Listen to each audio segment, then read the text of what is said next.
Dari Brigita Lasut, anggota termuda DPR periode 2019 sampai 2024, dihujani interupsi saat memimpin rapat MPR. Hujan interupsi tersebut pada saat anggota DPR lainnya mempertanyakan di mana posisi Ketua MPR sementara Sabam Sirait. Seyogyanya, saat itu rapat paripurna harus dipimpin dua orang, yaitu Sabam Sirait dan Hillary Brigita Lasut. Mereka dipasangkan sebagai anggota tertua dan termuda di DPR. Banyaknya pertanyaan saat Hillary sendiri memimpin membuat sidang tersebut harus diskor selama 15 menit.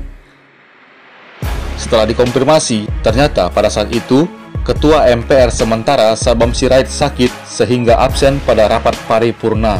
Beruntung Bapak Abdul Wahab Dalimunte sebagai anggota DPR tertua kedua dari Sumatera Utara mau menggantikan posisi Bapak Sabam Sirait. Bapak Abdul Wahab Dalimunte adalah anggota DPR tertua kedua periode 2019 sampai 2024. Kejadian tersebut sangat unik karena rapat paripurna dipimpin oleh anggota termuda Hillary Brigita Lasut dan anggota DPR tertua kedua periode 2019-2024 Abdul Wahab Dalimunte. Lalu, siapakah Brigita Lasut? Hillary Brigita Lasut adalah anggota termuda DPR periode 2019 sampai 2024, merupakan anggota DPR dari Partai Nasdem. Hillary adalah gadis kelahiran Manado pada tanggal 22 Mei 1996. Dunia politik memang tidak asing baginya, sebab Hillary merupakan putri dari Bupati Kepulauan Talaut yang terpilih pada periode 2019 sampai 2024, yaitu Eli Engelbert Lasut. Sedangkan ibunya, Teli Janggulung, merupakan Bupati Minahasa Tenggara masa jabatan 2008 sampai 2013.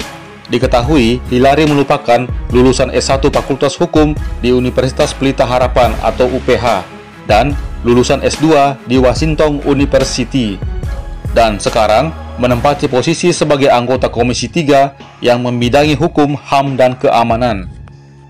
Hey guys, jangan beranjak dulu karena akan ada informasi menarik lainnya. Terima kasih.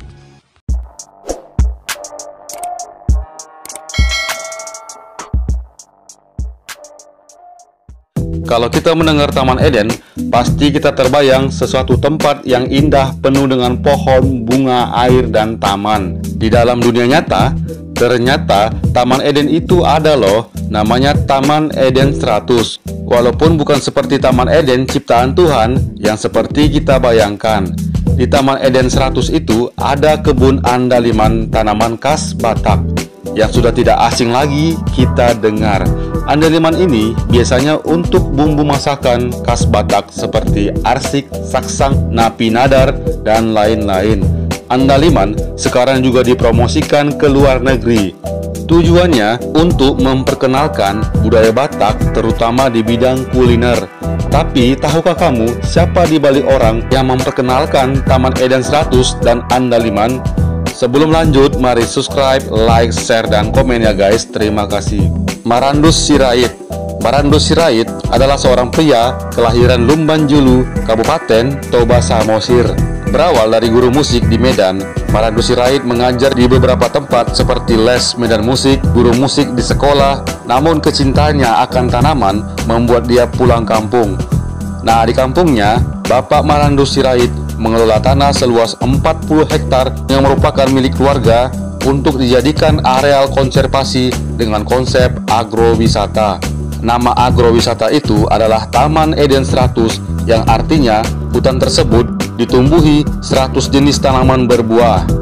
Hutan itu juga dikelola sehingga banyak terdapat objek wisata seperti air terjun, gua kelelawar, bukit manja, kebun konservatif anggrek, alam bebas untuk trekking dan camping ground, kebun berbagai buah-buahan, dan kebun tanaman khas Batak seperti pohon sampinur, hariara, jabi-jabi, tahul-tahul, andalehat, dan andaliman.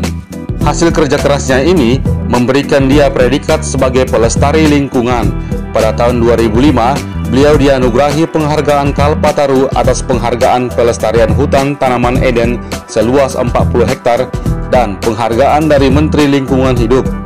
Di tahun 2019, Bapak Marandu Sirait menggandeng PT Toba Pulp Lestari mempromosikan andaliman ke dunia melalui acara Konferensi Perubahan Iklim di PBB atau UNFCCC di negara Polandia. Tentu saja, andaliman yang diperkenalkan adalah andaliman hasil dari hutan Taman Eden 100. Dan sejak saat itu, Bapak Marandu Sirait aktif mempromosikan andaliman sebagai tanaman khas Batak ke seluruh Nusantara dan sampai ke luar negeri sebagai tanaman khas Batak.